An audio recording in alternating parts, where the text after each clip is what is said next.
Assalamu alaikum wa rahmatullahi wa barakatuh, hermanos, hermanas. Bismillahirrahmanirrahim. Allahumma salli ala Sayyidina Muhammadin abdika wa rasulika nabil ummi wa ala alihi wa sahbihi wa sallim taslima. Bien. Primeramente quería presentar de qué va a ir el vídeo. En principio, el último vídeo que hice fue poniendo en guardia contra las apariencias que hay en el mundo del sufismo, pero no sería completo ese vídeo si yo no dijera, si yo no transmitiera cuáles son los criterios para distinguir a un verdadero buscador de la verdad y a un verdadero maestro de un falso. Porque el problema de las taricas se da por ambos lados. Es decir, por un lado hay personas que buscan una tarica o el sufismo para tener una especie de entorno en el que sentirse especial, en el que sentirse valorado y en el que en el impasse, en la idea de tener algo para sí mismo, es decir, algo para sí mismo en el sentido de que, bueno, yo voy a entrar en una tarica, como esto es algo especial, pues yo también voy a ser especial y voy a ser considerado de una manera especial por las personas que me conocen y voy a estar en un grupo de gente entre la cual me voy a sentir bien, me voy a sentir arropado, me voy a sentir en mi ambiente. Bueno, la tarica, hermanos, hermanas, no es para eso, o para algo que se le parezca. Tampoco es un lugar en el que la gente haya de vestirse de una manera especial, que haya que vivir a lo hippie y que haya que ponerse un gorrito o un hábito de este color o de este otro, porque todo eso son, como dice el Corán, son los engalanamientos de la vida mundanal, no es otra cosa, bajo la excusa de ser religiosos, bajo la excusa de ser espirituales, y esa excusa somos nosotros, nuestras almas.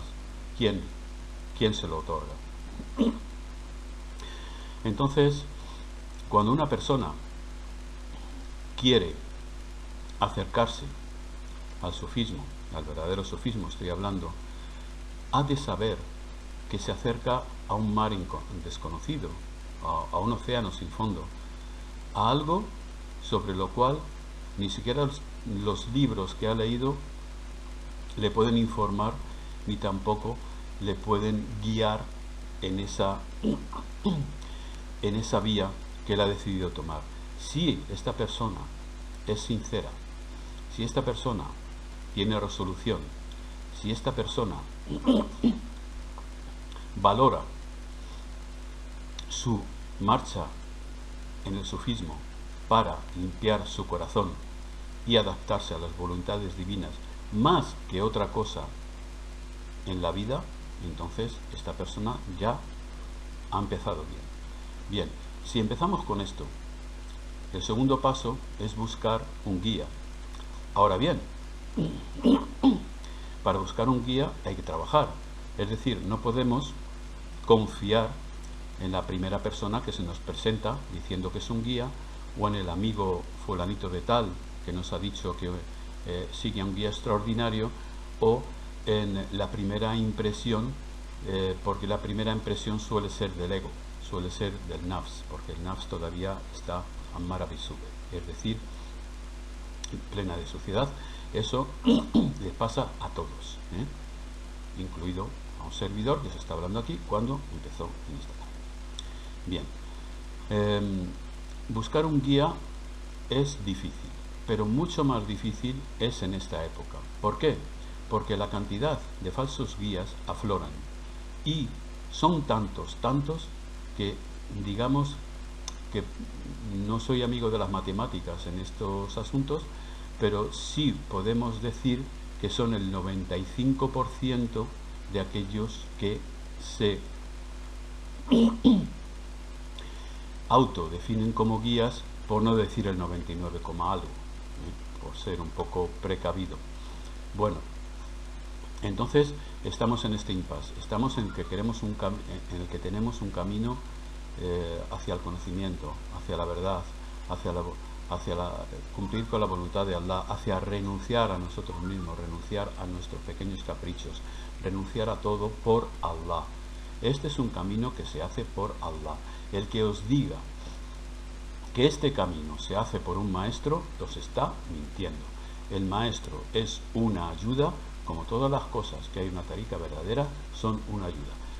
¿Qué puede haber en una tariqa verdadera? Pues en una tariqa verdadera está el maestro, como hemos dicho, está la persona interesada o que tiene la vocación de acercarse a Allah, si es sincera, está, hay fuerzas que no conviene ahora mismo decir aquí, y está también Rasulullah sallallahu alayhi wa sallam. ¿Por qué está Rasulullah? Oh, Rasulullah ha muerto. No, Rasulullah no ha muerto. Rasulullah está vivo a su manera, y está vivo en la tariqa porque la sílsila, el eslabón que jalona toda esa cadena de transmisión bendita y espiritual, empieza con él. Empieza con él, sigue con Ali o Abu Bakr, y luego sigue con los demás shuyukh que han venido. En nuestro caso, por ejemplo, nosotros somos la tariqa Gaucilla, Alawiyya Gaucilla, que procede de la Alawiyya. Pues citemos, por ejemplo, a Ibn Atayla al-Eskandari, Abu al-Abbas al-Mursi, Sheikh Shadili, Sheikh Darqawi, Sheikh al-Alawi, bueno, como los más destacados probablemente. Y entonces Rasul está presente en esa transmisión, es decir, la transmisión que viene de Rasul hasta nuestros tiempos. Y esta transmisión no es una transmisión oral, esta transmisión no es una transmisión escrita, es una transmisión efectiva. Y esto hay que tenerlo muy en cuenta. Efectiva, ¿por qué efectiva? Efectiva porque funciona, porque tiene fuerza, porque está activa tal y como estaba en la época del profeta. No ha disminuido en nada. Tenemos el Muhammad de antes es el Muhammad de ahora. Sallallahu alayhi wa sallam. Eso hay que tenerlo en cuenta. Bueno, pues suponiendo que una persona sea sincera y quiera buscar un maestro, ya encuentra un dilema. Porque encuentra, por un lado, falsas taricas. Por otro lado, en taricas que han sido verdaderas y que tienen un eslabón de transmisión, encuentra un falso maestro. Y si tiene suerte, encontrará un buen maestro. Si tiene suerte o si es sincero, porque si una persona no es totalmente sincera, es decir, por ejemplo, yo soy sincero y quiero un maestro, quiero acercarme a Allah, pero no tengo fuerza, no tengo decisión, pues si te falta decisión no vas a encontrar un maestro, eso seguro, y si lo encuentras no vas a hacer nada, pero eres sincero y Allah te va a premiar por tu sinceridad, eso no hay ningún problema. Todo esto tiene grados y tiene estratos, Entonces, si vamos a hablar de una persona que esté destinada a tener un maqam, pues esa persona tiene sinceridad, tiene decisión, tiene fuerza, tiene tawakkaltu ala Allah, tiene su boca dice la verdad, no puede decir ninguna mentira, no se puede perdonar a sí mismo decir la mentira, y él entonces tiene esa capacidad de sufrimiento para aguantar todo lo que le echen. ¿Y quién echa? Echa a Allah, es decir, para aguantar todo lo que le echen. Dice, usted ya está poniendo esto de una manera muy fea. No, yo no pongo esto de una manera muy fea. Es Rasulullah dijo, sallallahu alayhi wa sallam, dijo que los más probados serían los profetas, y luego pues el resto de la gente que va en función de su acercamiento a Allah. Es decir, si tú quieres acercarte a Allah, Allah te va a probar con el bien y con el mal, pero no te va a probar igual que una persona que está haciendo el salat,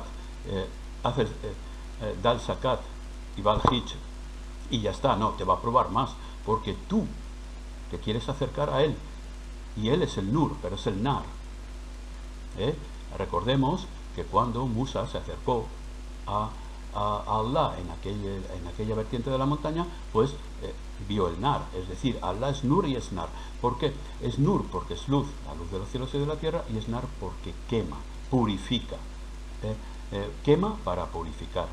Entonces, todo esto requiere un sufrimiento, porque el ego no se va a transformar así como así. El nafs no se va a purificar si no es con los reveses de la fortuna, que no los trae la fortuna, que los trae Allah, con educarla de una manera tal que se vuelva limpia después de haber estado sucia. Todo esto hay que admitirlo, y si no se admite es mejor que no busquemos ninguna carita ni busquemos nada, que nos dediquemos a hacer nuestra salat, nuestra zakat, que seamos buenos, generosos, y que Allah, pidamos a Allah que nos tenga entre los mu'minin, entre los verdaderos creyentes, y esto ya es mucho. Bien, y ahora vamos al maestro. Bueno, ¿quién es el maestro? ¿O cómo debe ser el maestro? Hombre, si una persona, vamos a decir las cosas más descaradas que presentan estos falsos maestros en la actualidad. Yo no voy a nombrar a nadie, pero vosotros vais a saber de quién hablo, porque es que son ejemplos, malos ejemplos, que da gente de mal. Es decir, gente que si leéis el libro, el fruto de las palabras inspiradas de Sheikh al-Alawi, os vais a dar cuenta que esta gente, Sheikh al-Alawi los considera entre el munafiqín. Es que es muy grave todo esto. Es muy grave decir que se tiene algo de Allah si no se tiene. Esto es la peor de las mentiras. Bueno, si yo digo que quiero purificar mi ego y me meto unos puros, hay que decirlo en español profundo, me meto unos puros que no se los salta eso, pues entonces, ¿qué clase de maestro soy? ¿Qué clase de enseñanza estoy yo dando si ya hay un hadith que dice el humo espanta a los ángeles? Y no solamente eso, si me estoy dando un placer de fumar puros, pero si precisamente lo que yo tengo que transmitir es que mi comportamiento es como el de Rasulullah. ¿Rasulullah fumaba? ¿Rasulullah se llenaba el estómago con una comida? No. Entonces, ¿tú para qué te fumas un puro y dices que eres un maestro espiritual? Bueno, dejamos a este señor. Otro señor que dice que, que dijo que no existiría Allah sin creación. ¿Cómo no va a existir Allah sin creación? Si al principio Allah estaba solo y nada con él, y Allah si quiere crea y si no quiere no crea. Eso no hace falta ni siquiera contestar más. O que hay que ponerse un gorrito tal, o que hay que ponerse un turbante tal, y hay que llamarse sultán de los aulillas, etcétera, etcétera. Todo esto es teatro. Todo esto es cómic. Esto es cómic. Nosotros, eso que bueno, pues que en el argot publicitario se dice cuando se habla de las películas de Walt Disney, en ese mundo imaginario en el que todo se hace realidad. No, esto es el mundo de la fantasía, no merece más. Bien. Otro dice, pues como hay por aquí, por ejemplo Marruecos, tiene un montón de discípulos, dice que viene a la Tariqa al-Qadiría, que se llama Bukchichi, y bueno, pues este señor pues se dedica, que tiene un grupo de personas. Yo no voy a hablar mal de esa gente, porque a lo mejor esa gente pues tiene su punto de sinceridad, pero tiene un grupo de personas a las que él manipula. Él no tiene nada y dice que tiene algo, y yo no voy a decir nada más que esto. Y luego pues tenemos otros señores que dicen que bueno, que el Tijani era el Superman de los santos. Bueno, y claro, no dejan a Allah hacer su trabajo, que es dar sus favores a quien quiere en la cuantía que él quiere. Todo esto, cuando una persona se dice pasar por maestro y tiene que aludir a todas estas cosas de superioridad, de tal, de especialidad, es decir, yo soy el heredero de alguien muy especial que tuvo un gran conocimiento que no puede tener nadie después de él, pero todo esto es cuando tú no tienes nada, tienes que presentarte con algo. Si tú tienes algo, no te hace falta nada, ¿no? Si yo tengo este turbante, es porque es mío. Yo no me pongo el turbante de otro, me pongo el mío. Bien, ¿qué más cosas podemos encontrar en un maestro? Pues en un falso maestro, pues es que son calcados los unos de los otros. Tú no puedes entrevistarte con él y hacerle la pregunta que tú quieras. Te filtran las preguntas, y antes hay una guardia pretoriana, antes de que pases a hablar con él, que ya te mete en la agenda y te vigila para ver si tú estás entregado a él o no. Porque si ve que tú no tienes miedo de él y que tú le vas a contestar, ahí no pasas. No pasas porque ese señor no es un maestro. Y tú a lo mejor sabes más que él y no te puede contestar y le vas a poner en un aprieto como el que nadie le ha podido poner en toda su vida. Tú estás ahí, tú eres un peligro. Eres un terremoto si llegas a su puerta y le vas a poner en un impasse en el que él no sepa contestar delante de todos sus discípulos y tú lo dejas en ridículo. Eso no lo pueden soportar. Entonces todos estos falsos maestros se rodean de una guardia pretoriana. Y ahora vamos al buen maestro. ¿Qué es el buen maestro? Pues yo tengo la experiencia, alhamdulillah, de yo cuando voy a buscar un maestro, cuando vine a buscar un maestro, tenía todos estos ingredientes que os dije, o sea, estaba dispuesto a todo, a renunciar a todo, estaba dispuesto a todo, y de hecho lo hice, y tawakaltu ala Allah y me eché en la mano el caldo, y ya está. Y desde ahí me ha ido muy bien. Y entonces, como yo tengo que saber si un maestro es de verdad o no, ¿de dónde gana el dinero este señor? Bueno, seguimos un poco con los falsos maestros. ¿Por qué nos preguntáis de dónde le llega el dinero a este señor? Si es haram, si es halal, ¿de qué ha trabajado? ¿De qué tiene tanto dinero? Porque en todas las taricas estas hay millones y millones. ¿Por qué se mete en política? ¿Quién le ha dicho que se meta en política? ¿Quién le ha dado el IDEN para guiarte a ti? Y cuando tú le preguntas las más difíciles de las preguntas, que se las puedas preguntar y luego que él te conteste. Pero eso no lo hace nadie. Nadie. No conozco ningún maestro de esos que se dan por maestros que vayan sus discípulos a ponerles en un aprieto y les pregunten las peores de las preguntas, las más difíciles, y que no vayan allí con una sumisión ya, un áurea, porque se hace rodear de una aura sagrada que no proviene de otra cosa que de los yunun que trabajan para él en el mundo del malakut. Es decir, todo esto existe, el arte de Maharut y Marut existe, los falsos maestros existen y el Chaitán existe. Entonces el Chaitán está en otro nivel, está en otra dimensión, los yunun también. Pues entonces tenemos que comprender eso, que las cosas que nosotros podemos creer que son extraordinarias, no son extraordinarias, son mentiras, son ilusiones. Claro, estos señores no están acostumbrados a eso y no quieren acostumbrarse y no tienen una hora o un día o varios días a la semana en la que la gente venga, le pregunten y allí se forme un debate y algo abierto en la que todo el mundo pueda hablar y él, su palabra, si fuera verdadera, estaría por encima de la de los demás, ¿no? Eso en el caso de que fuera un maestro verdadero. Bueno, pues yo cuando vine aquí, siguiendo todo esto, donde estoy hablando ahora, ya llevaba en la Tarika, en los aledaños de la Tarika, pues prácticamente entre el 79, pues era el año 94, o sea, que son 15 años. Y cuando conocí a mi maestro y me dijo que bueno, pues que para seguir la Tarika, su enseñanza, tenía que venirme para acá, pues yo, claro, hice una istijara porque debía de dejar todo, ¿no? Yo tenía que fiarme de él, no podía echarme a la aventura, no podía permitirme entrar en algo en la que yo tuviera un pequeño asomo de duda. Entonces, ¿cómo hacer? Hice una istijara y ¿qué vi? Pues vi que viniendo a esta montaña, Rasul sallallahu alaihi wasallam estaba predicando en ella. Entonces, está claro, cuando tú ves a Rasul en los sueños, le ves predicando en esta montaña, pues no podía ser más que el maestro. Es decir, las palabras de Rasul, palabras del maestro. No podía ser otra cosa.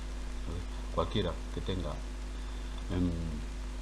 experiencia en esta clase de cosas sabe que es así. Bueno, yo me vengo aquí, mi maestro también me hace una prueba sobre mí antes de venirme aquí y me acepta. Y ahí empezamos una relación en la que él prácticamente siempre se echa a un lado y siempre me dice, lo que yo le digo es una palabra, dice, para que usted se acerque a Allah. Si usted la sigue, usted se acercará a Allah. Si usted no la sigue, eso es cosa suya. Dice, pero la palabra que yo tengo la digo con con una autoridad que me ha sido conferida por la cadena espiritual de la que hemos hablado. Bien, al principio eran muchas cosas que yo le preguntaba cosas extraordinariamente difíciles. O sea, yo he ido al límite con él y él siempre ha tenido una respuesta que me ha dejado satisfecho y que ha sido verídica. Por ejemplo, un día le pregunté, bueno, dígame usted la relación entre el nafs, el ruj y el shaitan. Toma un vaso de agua, como este, lo llena de agua pura y dice, esto es el ruj. Esto es el corazón con el ruj dentro. Este agua se puede beber. Viene y echa fire, porque era lo que tenía a la mano, y dice, ve, ahora está sucio. ¿Por qué? Pues porque ha venido el shaitán con el waswas y el nafs ha hecho, lo ha asociado.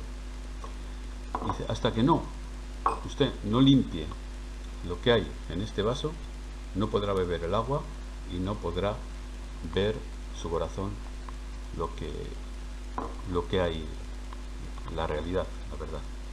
Es un ejemplo. Había muchas cosas más que yo he preguntado, sí, de ese tipo, lo más complicadas posibles. Siempre le dije que me hiciera un tafsir del versículo de Yat al-Nur, del versículo de Nur, del Nur, me lo hizo rápidamente, todo esto de una manera automática, es decir, no tenía por qué pensar, ni por qué tener un sueño, ni nada, no, era automático, es decir, yo preguntaba una cosa, la respuesta la tenía en el segundo. Luego también, esta persona vive sin lujos, come poco,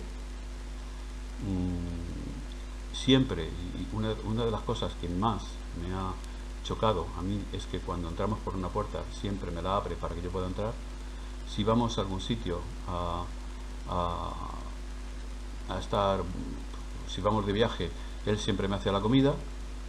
Es decir, tiene esta actitud y siempre decir, usted nada más que la confianza en Allah. Dice, yo solamente soy una ayuda, usted no tiene que pensar en mí, tiene que tener un contacto con Rasul, tiene que establecer usted un contacto con Rasul para ir hacia Allah. Dice, y esto es lo que yo le voy a enseñar. Evidentemente, él ha hecho su función, alhamdulillah, muy bien. Yo tengo su idem para transmitir ciertas cosas, porque hay secretos en el mundo del sufismo. Ya sabemos que hay un sir, y el sir no es el will que se hace, o estas cosas que la gente quiere hacer pasar por sir, sino es algo que no se puede decir, que es una relación tuya con Allah, que nosotros hay realidades que no podemos ver ni con los ojos, ni podemos entender con la mente, y que están detrás del pensamiento. Yo podría estar hablando aquí muchísimo tiempo más, con más ejemplos, pero yo lo que quiero, ya resumiendo, explicar aquí a todos los que me veáis, e incluso pues que paséis el vídeo, porque hay mucha gente que está interesada en en seguir una tariqa, en seguir el sufismo, porque es bonito, muchos porque es guay, mucho porque lo necesita, pues que les transmitáis estas palabras para que sepan que esto no es la feria, que esto no es el mercado, que el oro, las perlas y los diamantes no se encuentran fácilmente y sin trabajo. Que lo mismo que hay que amar a Rasul sallallahu alaihi wasallam por encima de la familia, por encima, como dijo Omar, por encima del mismo y por encima de nuestros asuntos, pues si nos queremos acercar a Allah, pues está clara la solución, ¿no? No podemos guardar lo que nosotros queremos si Allah nos quiere desembarazar de ello, porque es su decisión. Nos ponemos en manos de Allah y nos metemos en un océano en el que las olas a veces son terriblemente altas. Esto es una cosa muy seria. Esto no es para jugar poniéndose gorritos, ni tocando la guitarra, ni diciendo yo soy sultán de la Saulilla o somos la mejor tariqa y el mejor wird. Esto no es así. Esto es una falta de adab, por favor, una falta de adab y una falta de verdad. Yo estoy aquí hablando muy serio porque este es un asunto muy serio. Porque ha habido gentes que se han vuelto verdaderos shayatín cuando han entrado en estas taricas, porque se han dejado seducir por el junun shaitán, porque han entrado en mundos que ellos mismos no podían dominar y porque su nafs, su ego, les ha extraviado. Y ese ego que les ha extraviado a ellos está extraviando a otros. Hay gente, para que lo sepáis, que los Yunun le dan poderes especiales porque ellos han hecho algo que ellos le han pedido, como poner el pie sobre el Corán o algo así, cosas parecidas. Y esta persona le veis que tiene fama, le veis que tiene discípulos. ¿Por qué? Porque el Yunun están ahí para eso. O sea, que sepáis que el Yunun, hay tipo de gente que les dan dinero y fama. Que esto no son 4 cositas de nada y 4 libritos que habréis de leer. Los libros no tienen, los libros que leemos de los suyuj antiguos son guías limitadas, es decir, para hacernos una idea de qué es el tasawuf, nada más. Pero la verdadera realidad se vive dentro. La verdadera realidad, el cambiar el alma, se sufre, se vive, y el conocimiento se obtiene, y esto funciona, pero no así, como mucha gente se cree que funciona.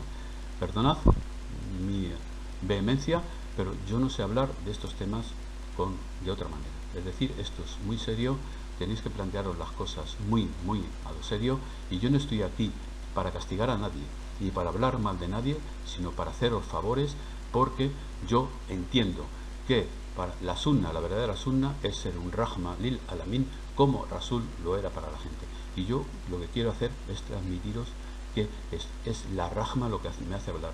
A mí, si yo tengo algo de Allah, ¿qué más me da a mí que vosotros lo tengáis o no, si yo fuera egoísta, no?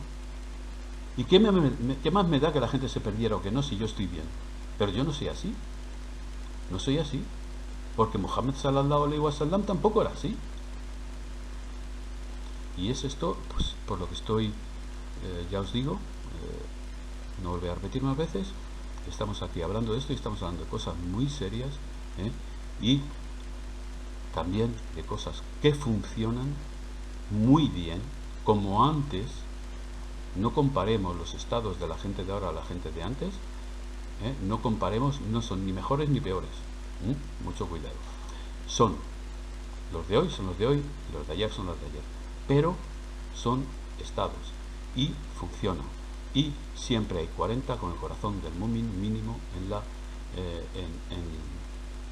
la comunidad, ya sean Nas o ya sean Yunun Salehin, porque también ellos pertenecen a la comunidad de Muhammad, o nos hemos olvidado de eso. Bueno, pues os deseo a todos mucha suerte, mucho tacto cuando entréis a tratar de estas cosas, y que Allah nos proteja a todos. Y si alguno tiene necesidad de puntualizar alguna cosa conmigo, estoy abierto. No soy nadie que se esconda, no soy nadie que no sea asequible. A veces el tiempo, tengo todo mi tiempo ocupado, a veces el tiempo no me deja, y entonces si alguien no recibe una respuesta rápida es por eso, que no se lo tome a mal, pero siempre más o menos suelo responder a todo, por lo menos al 99% de los requerimientos. Y nada más. Assalamu alaikum wa rahmatullahi wa barakatuh, y hasta pronto.